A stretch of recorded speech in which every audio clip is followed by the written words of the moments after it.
Winter storms in the desert didn't normally bring lightning and thunder with them, but this storm was putting on quite a show. 50-year-old Slade Mitchell sat outside on his back patio with a beer and a cigarette. He had to be in the right mood to enjoy a smoke. Tonight was one of those nights. He had finalized one of the biggest cocaine shipments with a new dealer, and it had gone much better than expected. He was home alone, as usual. That's the way he liked it. His house was 10 miles east of Black Canyon City. The road he lived along came to a dead end just past his place. He had purchased that ground with the sole intent of making sure he didn't have close neighbors. There was activity out there neighbors would not appreciate, nor would he want them to know what he had going on. It was the same reason he didn't hire housekeepers or cooks. He could not afford the risk strangers posed. Slade had built his own house. It was a large ranch-style home that sat to the left of a driveway. On the other side of his drive from the house was a long steel shed. When the two doors were slid open, it looked like a normal shed where one could tune up, wash, and shine a motorcycle. Spare parts were neatly stored on shelves and tires were stacked in a corner. There was even a big conversational area for guys to sit and talk. What wasn't visible was the underground room that spanned the width and length of the shed. The only way to that room was through a tunnel that went between the two buildings. Around both structures was a 6-foot-high stucco wall. Wrought iron gates closed off the drive. Cameras were mounted on the walls in plain sight. There was no attempt to conceal them. Guys didn't drive out there unless specifically invited. Diego, who ran his own security company, had used the best equipment money could buy. He was in charge of monitoring it and had trained 5 other guys to help him. There were eyes on that yard at all times.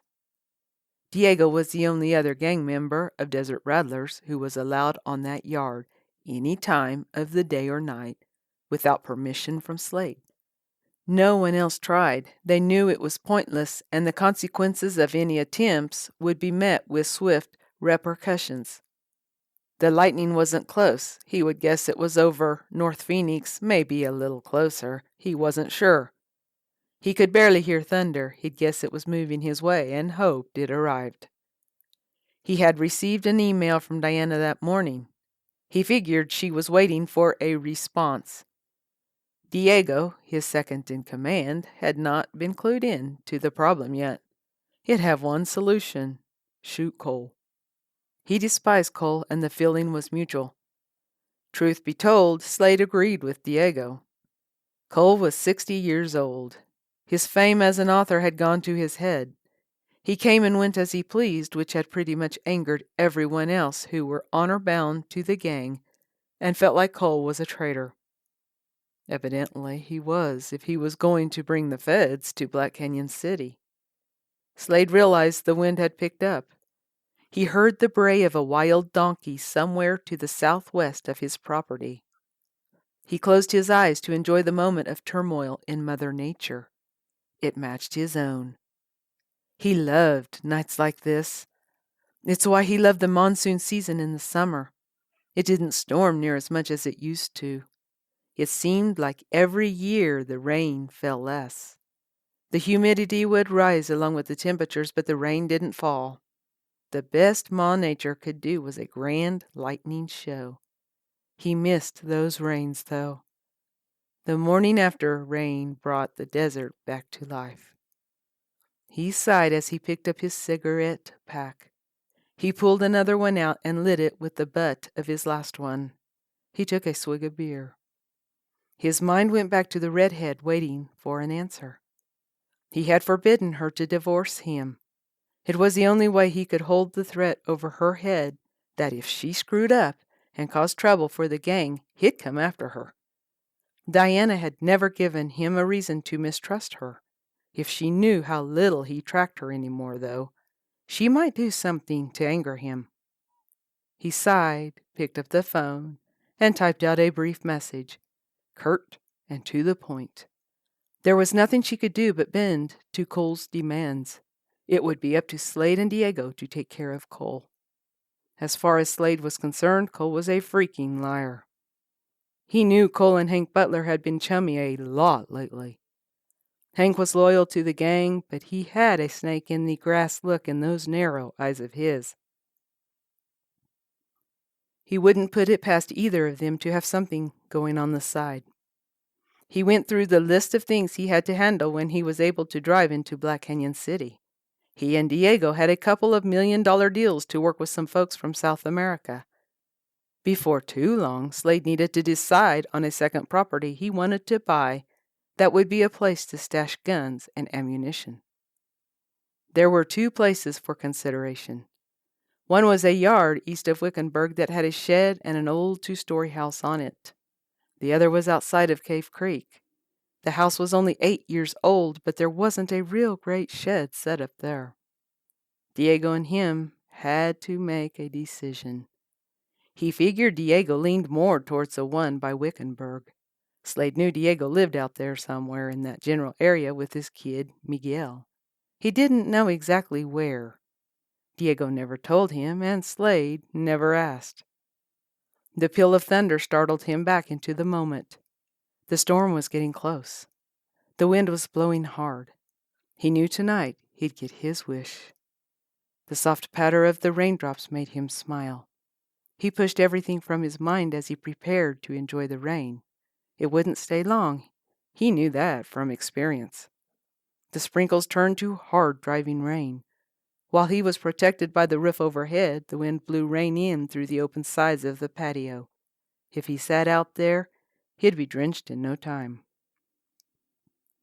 He heard water start to run through a narrow arroyo that cut through the desert and across the road to the east of his shed.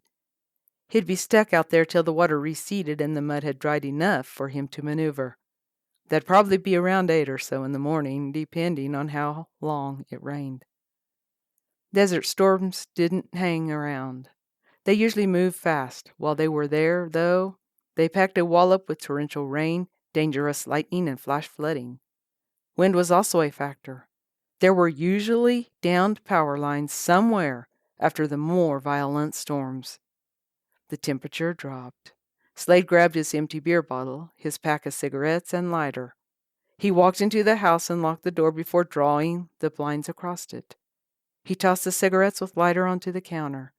The bottle went into the trash.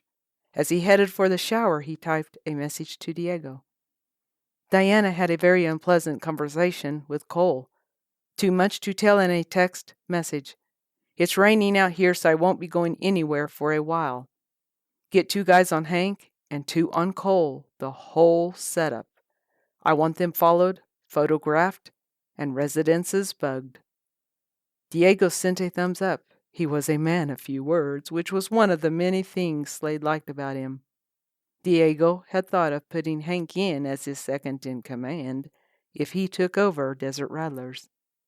He asked Hank to work with him on various projects, and liked the guy, but then so did Slade.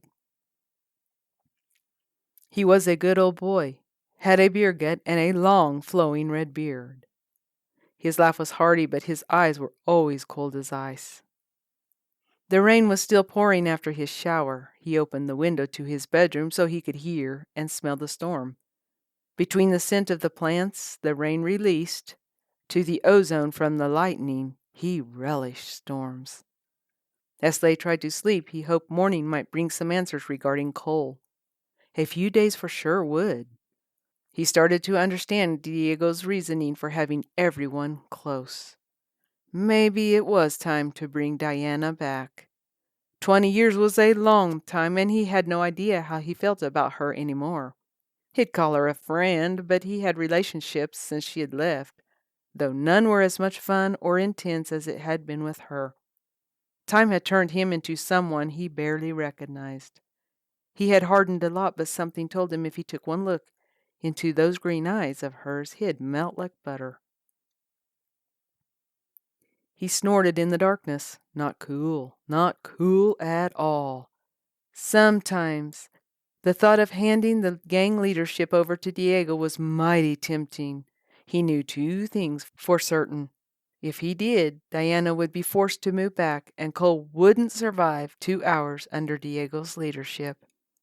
A half grin crossed Slade's face. That alone would be worth it.